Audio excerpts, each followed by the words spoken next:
prática, o que acontece com a viga quando você mata um pilar? Quem se arrisca?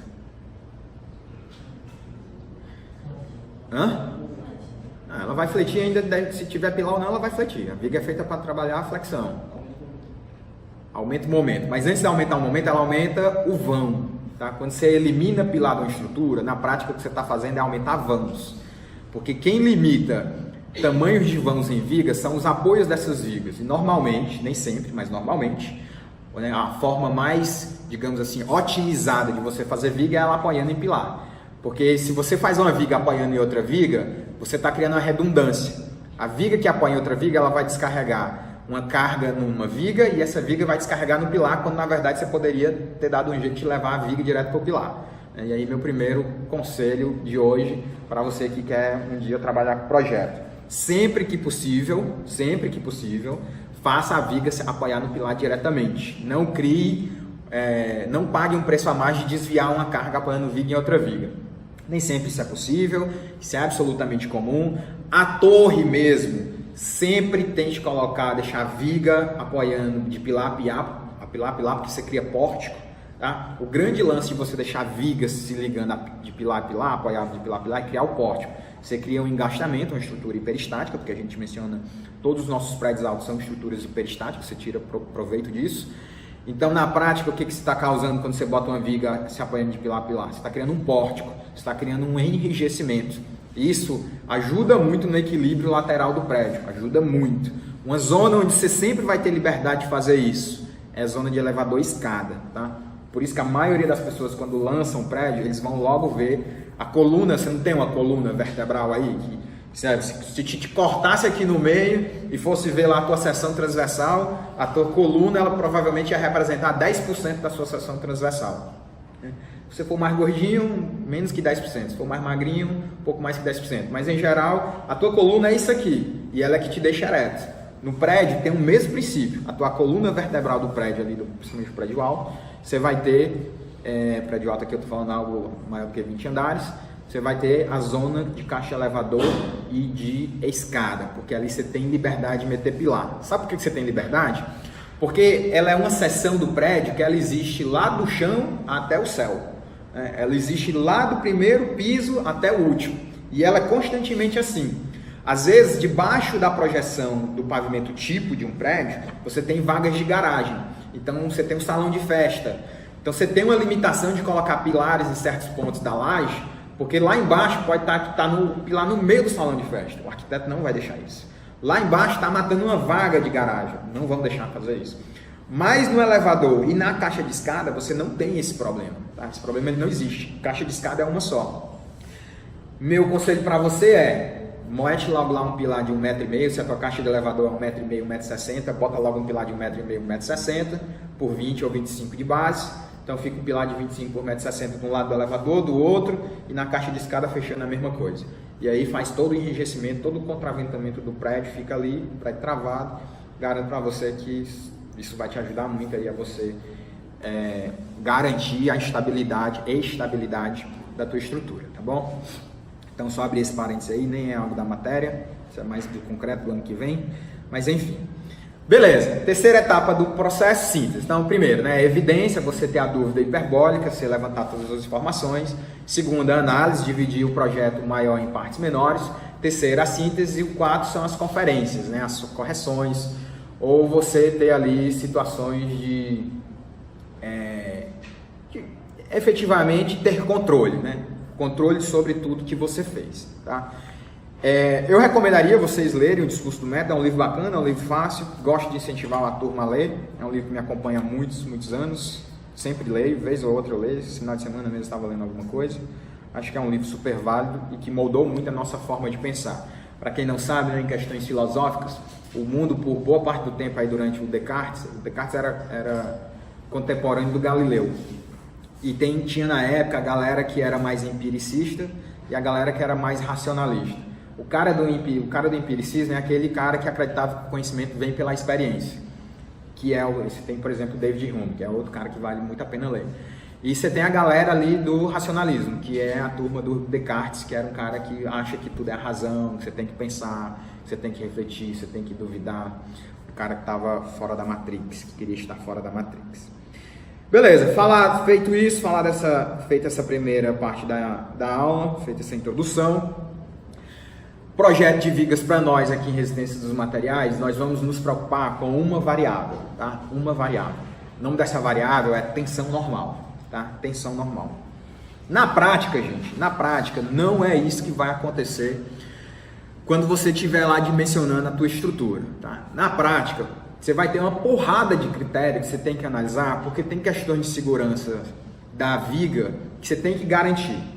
Em resistência dos materiais, eu falo isso, estou enfatizando isso para que fique muito claro que vocês não vão sair daqui projetando porra nenhuma. Vocês estão longe disso ainda, tá? É um caminho que ainda vai demorar. Você está vendo agora o primeiro passo do que é projetar uma viga, que é o cálculo da tensão. O bom de você já estar vendo o cálculo da tensão é que do jeito que a coisa foi desenvolvida, normalmente, nem sempre, mas normalmente, muitas vezes, quando você garante que o teu dimensionamento do ponto de vista de tensão normal está satisfeito, você automaticamente satisfaz um monte de outros critérios, automaticamente. Por exemplo, ninguém quando dimensiona viga vai se preocupar com tensão vertical, porque se você já dimensionou para a tensão normal, né, o sigma x da viga, automaticamente a teoria da elasticidade ela te garante que a tensão normal, a tensão sigma y já está satisfeita, porque as tensões numa viga, como o elemento de viga é pensado, as tensões verticais elas são infinitamente menores do que as tensões horizontais. Minha pergunta para você é, de onde é que vem a tensão horizontal numa viga? O que que gera? Que esforço gera uma tensão normal numa viga? Mas mais importante que o cortante. Momento fletor, tá? Momento fletor. Não esqueçam nunca mais na vida de vocês que momento fletor ou flexão, né? Flexão quer dizer basicamente você ter compressão, esforço de compressão, tensão de compressão e tensões de tração na mesma seção. De novo, flexão, o cara falou assim, essa viga está fletida, esse elemento está fletido. Isso automaticamente na tua cabecinha tem que pensar assim, se é flexão, quer dizer que tem compressão e tração na mesma seção, no mesmo ponto. Você tem a viguinha lá fletiu, então na mesma seção você vai ter compressão e tração. É isso que flexão quer dizer. Não esqueçam disso nunca mais. Todas as vezes que alguém falar em flexão para você, você automaticamente entende compressão e tração. Vocês estão com frio, é? Tá todo mundo se mexendo aí? Tá tranquilo? Quer abrir a porta um pouquinho? Não? Então você tem esse ponto, tá? Flexão é compressão e tração na mesma seção sempre. Eu já havia falado aqui no nosso primeiro dia de aula, estou só fazendo aqui um lembrete, né? Inclusive coloquei ali lembrete, dos vários tipos de elementos estruturais que a gente tem. Quando a gente discutiu isso, eu tinha colocado para você que para você definir um elemento estrutural, você precisa de duas variáveis. Alguém lembra? Quais são as duas variáveis que você olha que definem um elemento estrutural? Não. E a aplicação da carga, tá? Geometria e aplicação da carga, ou esforço, né? Geometria e aplicação da carga. Se você me der só a geometria, eu não consigo dizer para você que elemento estrutural é aquele. Lembrando, né? A natureza, ela não tem a mínima ideia do que é um elemento de barra. A natureza, ela não sabe o que é um elemento de viga, a natureza não sabe o que é um elemento de laje. A natureza, ela é. Ela nunca que a natureza veio aqui assistir aula e aprendeu o que é uma chapa. Isso nunca aconteceu. A natureza, ela é. Eu gosto muito dessa frase. E o que eu estou querendo enfatizar contigo é o seguinte. O elemento estrutural, ou mesmo esse termo elemento estrutural que a gente se refere a cada parte da nossa estrutura, é uma coisa criada por nós engenheiros. Então você tem lá um elemento de barra. Dentro do elemento de barra, eu vou ter que definir, para saber se o elemento é de barra ou não, eu tenho que definir duas variáveis dele. A geometria e como a carga está sendo aplicada. Qual que é a geometria de um elemento de barra? Um comprimento é muito maior do que os outros dois. Tá? Isso é a definição de geometria, do ponto de vista da geometria, para um elemento de barra.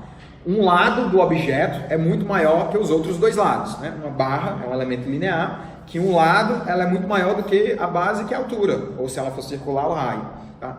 Veja que essa definição do ponto de vista geométrico também se aplica à viga.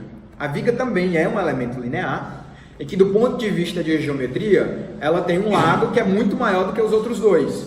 Por que eu chamo viga de viga e barra de barra? Porque você tem a segunda variável, que é a aplicação da carga. Na barra, como é que a carga é aplicada? Axialmente. Na viga é não axialmente. Você pode até dizer perpendicularmente, que a maioria das nossas vigas estão sofrendo carregamento perpendicular, tá? Mas ao pé da letra seria carga não axial. Quando a carga numa barra, né, ela é axial, que tipo de esforço eu vou produzir? Deformação não. Compressão ou tração, né? Ou seja, tensões normais. Tensões normais. Então, o que eu estou garantindo para você é a minha barra, o elemento de barra, ou ele está 100% tracionado, ou ele está 100% comprimido. Qual é o elemento estrutural tipo que só usa barra? Treliça. Muito bem, muito bem. Treliça os elementos. Você tem a treliça inteira, se você pegar, você tem elementos de barras lá, você tem as barrinhas da treliça, que algumas estão todas comprimidas e algumas estão todas tracionadas, tá? Mas do ponto de vista do dominante, né? Você até tem um momentinho fletor ali, mas é irrisório, você tem peso próprio. As barras, cada barra da treliça, ou ela está 100% comprimida ou ela está 100% tracionada. Não tem, do ponto de vista de análise estrutural na barra da treliça, na mesma seção da barra você ocorrer de ter compressão e tração. Isso não existe, tá? Por definição, isso não existe. A viga é diferente. Como a carga ela não se aplica, apesar de ser um elemento linear como a barra, como a carga ela não se aplica paralela ao eixo ou axialmente, ela gera flexão. E aí eu já tinha falado para vocês que quando gera flexão, você tem tração e compressão na mesma seção. Esse é o couro, tá? Tração e compressão na mesma seção. Então o que é que vai acontecer? Quando você tem tração e compressão na mesma seção, você vai ter esforços, digamos assim, diferentes. Dá para fazer uma viga com um único material? Camila, responda aí. Óbvio que dá, né, Camila? Óbvio que dá. Você pode usar, por exemplo, o aço. Você pode usar, por exemplo, a madeira. Mas você nunca vai usar o concreto. Você nunca vai ter uma viga só de concreto. Por que eu posso ter uma viga só de aço, mas eu não tenho uma viga só de concreto?